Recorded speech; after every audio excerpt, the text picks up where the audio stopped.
Okay, in this lesson we are going to learn zeros of hard to factor or non-factorable polynomials. In order to do this lesson, you must understand how to divide polynomials, and this includes long division and synthetic division. You need to understand the remainder theorem, and you need to understand the factor theorem. If you don't understand these three things, please go back to our previous videos that discusses these three things. Okay. What we are going to discuss in this video, I'm going to have a brief overview of what I discussed before, which is zeros of factorable polynomials. And after that, I'm going to discuss zeros of hard to factor or non-factorable polynomials. So, okay, here we go.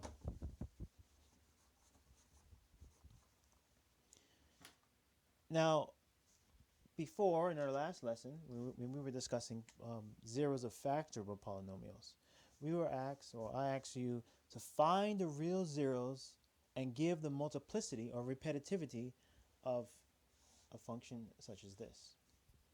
F at x equals to x cubed plus x squared minus 2x, right? Then you have common terms here that you can factor out. Okay, this could be factored further.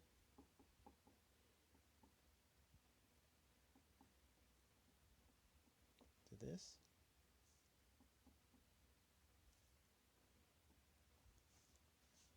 And there's an invisible one power on top of all of them. Then you would take each of the factors, this one, this factor, and this factor, set them equal to 0. X is equal to 0. Then you ask yourself, how many times is x repeated? It's repeated once. So it's of multiplicity 1. And that's odd. Take this one out. Set it equal to 0. Solve for x. X will be equal to negative 2. It's of multiplicity 1. And that's odd. This one too.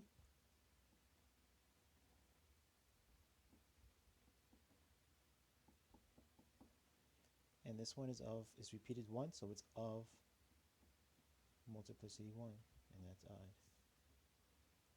So we have 3 odds here.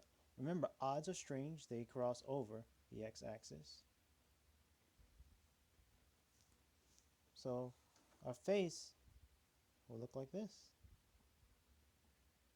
Right? We'll have that.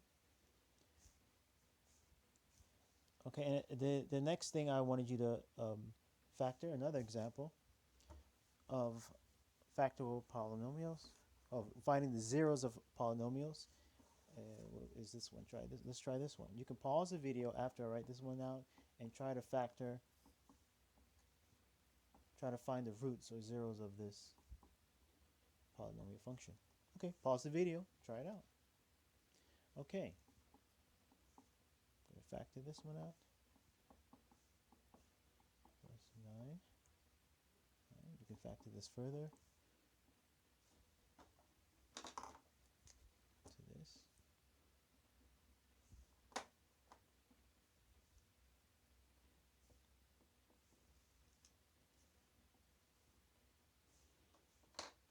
Now be careful here. Notice how we have 2 twins here. They actually are the same factors, right? X plus 3, x plus 3. You are going to make them into 1 so that you will get this. X plus 3 all squared. Then you're going to take your factors here, set them equal to 0. X is equal to 0. It's of multiplicity invisible 1, right?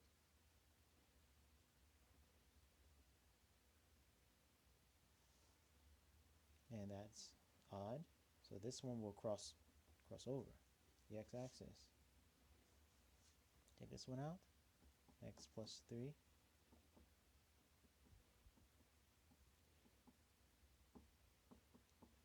Okay, 3. X equals to negative 3. And look at the multiplicity. How many times is it repeated? Twice.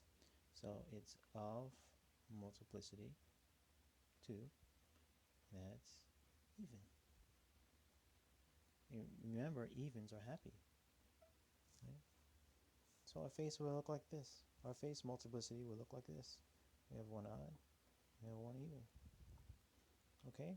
And our roots are 0 and negative 3. Okay, let's try another one.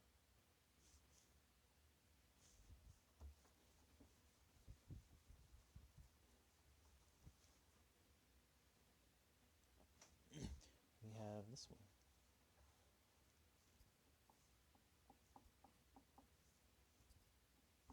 F at x equals to x cubed minus 6x squared minus 16x plus 96. Okay.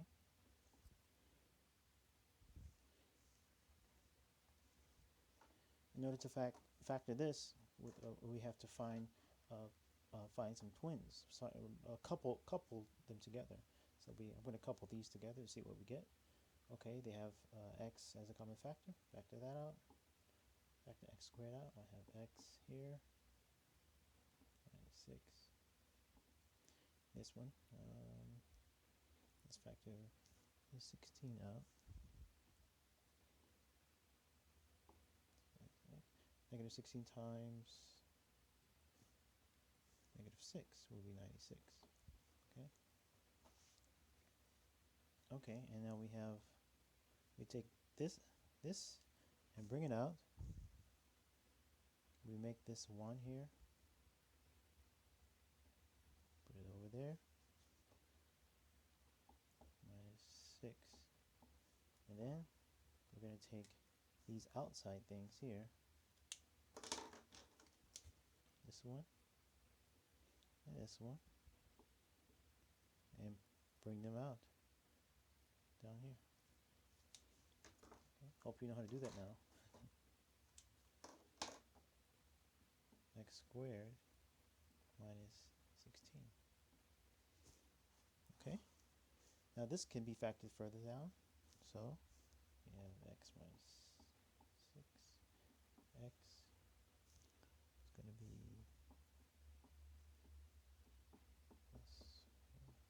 okay. Everything's completely factored. Now we're going to take our factors, our 3 factors, set them all equal to 0.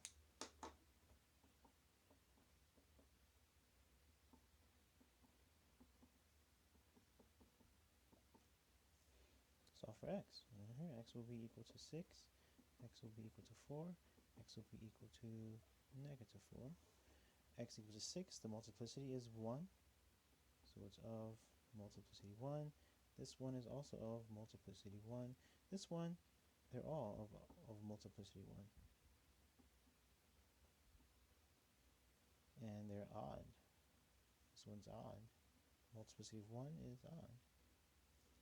So that means, since we have 3 odd multiplicities there, we're going to have three roots that are going to cross over the x-axis. Great. Okay, we're going to try one more, and we're going to graph this one.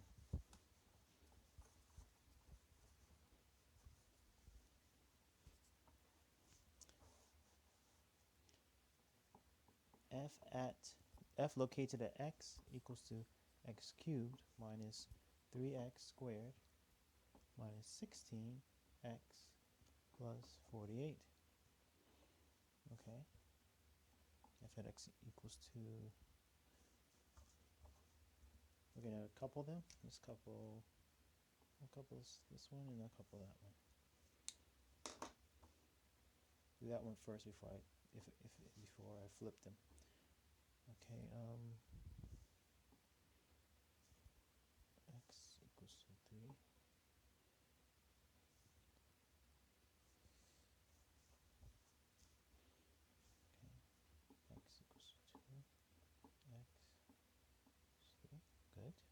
Let's try this one. 16 x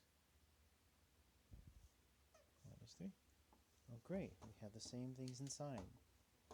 So I'm going to take that out. Put it there. Make them 1. I'm going to take these out here.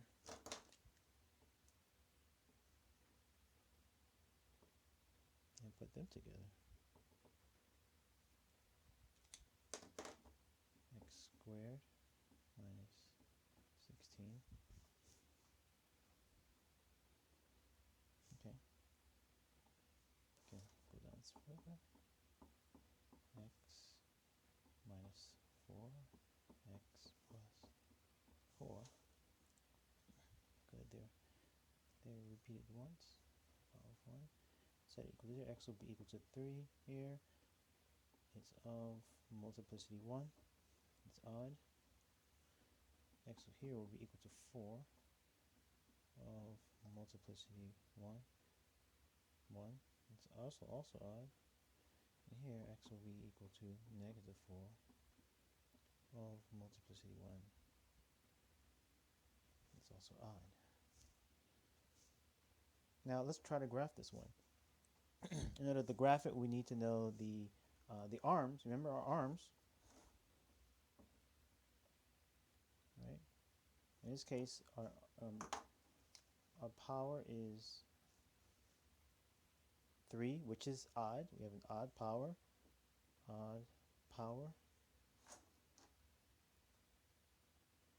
And if it's an odd power, and it's positive, right? Isn't it? Yes. It's going to be, and the graph is going to be facing this way.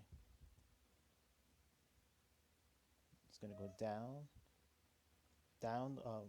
down left, because we read graph from left to right, down left, up right. Okay. That's our hands I have here, and the next thing we need to know is our teapot, right? We need our teapot, don't we? And our teapot is n minus 1. N minus 1, or 3 minus 1 is 2. So our teapot is 2. We're going to have 2 turning points somewhere here inside this graph. Okay, the third thing we need to know is our face. How does it behave? I mean, look, our face is odd, and odd. Crosses over. It crosses over the x-axis 3 times. And our x terms are 3, 1, 2, 3, 4, 4. There's 3, 4, and negative 4. 1, 2, 3, 4. Okay? And the last thing we need to know, step 4, is our y-intercept. So if something's an intercept, if we want an intercept something equals to 0, it's not going to be y, it's going to be x. So let's let x equal to 0. Okay, put x into our function here, right? And put 0 into our function there. So f at 0 will be equal to 0 to the 3rd power minus 3, 0 to the 2nd power minus 16, 0 plus 48, right? Everything will become 0. F at 0 will be equal to 48. So our y-intercept is 48. And the coordinate point is when x is 0, y is 48. That's going to be our coordinate point. Okay, so we're going to have, let's be all the way up there.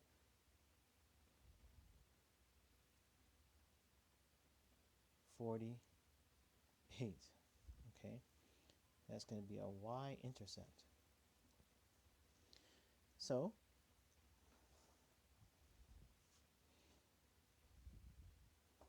our polynomial function man looks like this. He's odd. Remember, our arms look like this. Whoop. Here's our body. He's dancing like that. Our teapot is up here. He's number 2, teapot number 2. Right? And he has 3 crossing over. So we start here.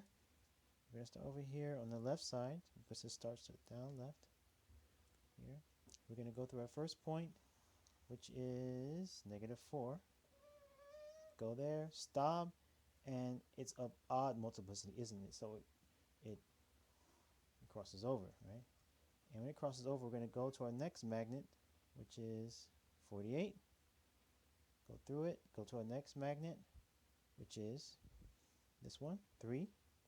And 3 has multiplicity of 1, it's odd, so it crosses over, right? And the next point is 4. 4 is odd, so it's going to cross over, go all up like this, stops at 4, and it also crosses over at 4 because it's odd, right? It crosses over.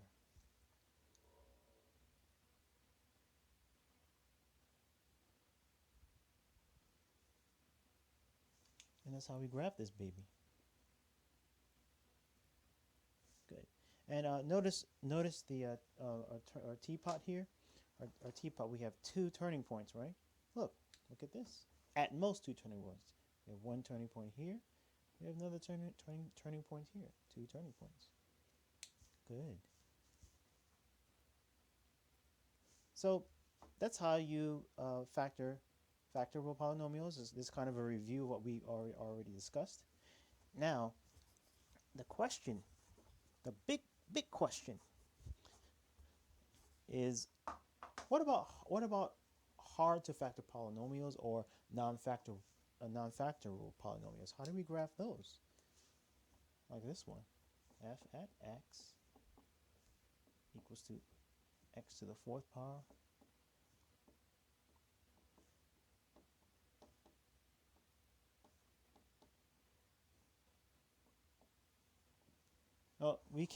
this one cannot be factored in the normal way that we will factor it, right? And if we can't do that, how do we get our zeros? What do we do? Well, there's a way to do this, and it's called solving non-factorable polynomial functions. And I want you to take this, put this in your notes. Put this in your notes. The steps that you take is this one: solving non-factorable, hard to factor polynomials. Okay, the first step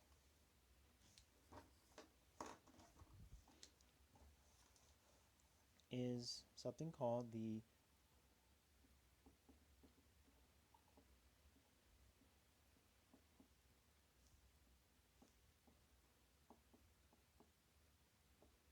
rational root test tool. And the rational root test tool gives us a list of all the probable roots that there might be for any given ordered power or any high power polynomial. Okay, and that's one tool that you're going to learn how to use. The second tool is called that you're going to use after the rational root test. I like calling it for short RRT, rational root test. The second tool is Descartes' rule of sign tool. And basically, Descartes' rule of sign tool, it works like this. When we have a list of too many possible roots, this Descartes' rule of sign tool cuts down the list of possible roots to find so that we can find higher probable roots. It tells us whether to start positive or negative. And a third tool that you should have, that we're gonna give to you so you can put it in your toolbox, will be to use the upper and lower boundary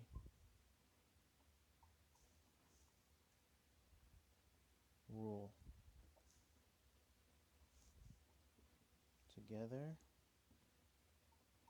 with synthetic division. And basically, this upper and lower bound rule tool that you're going to use together with synthetic division will even cut down further the list of possible roots. And the fourth step will be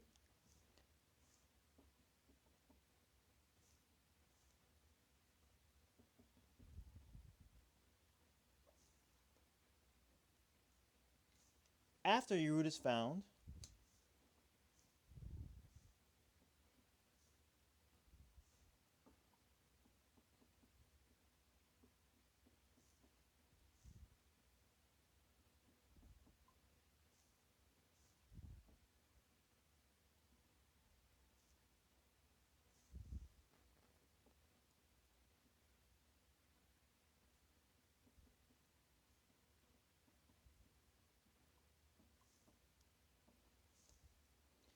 after a root is found, use the shortcut method to reduce the power or degree of the polynomial.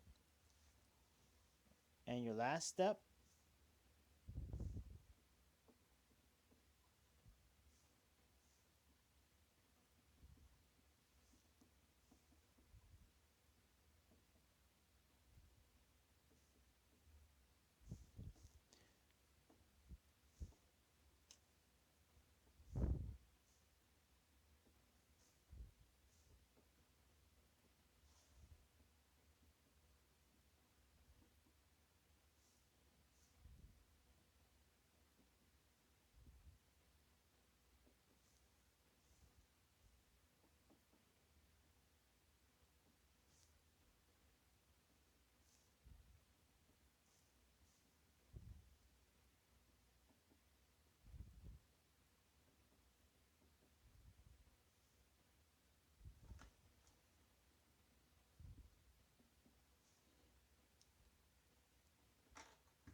after reducing it to a quadratic, use the factor method or quadratic formula to find the last two missing roots.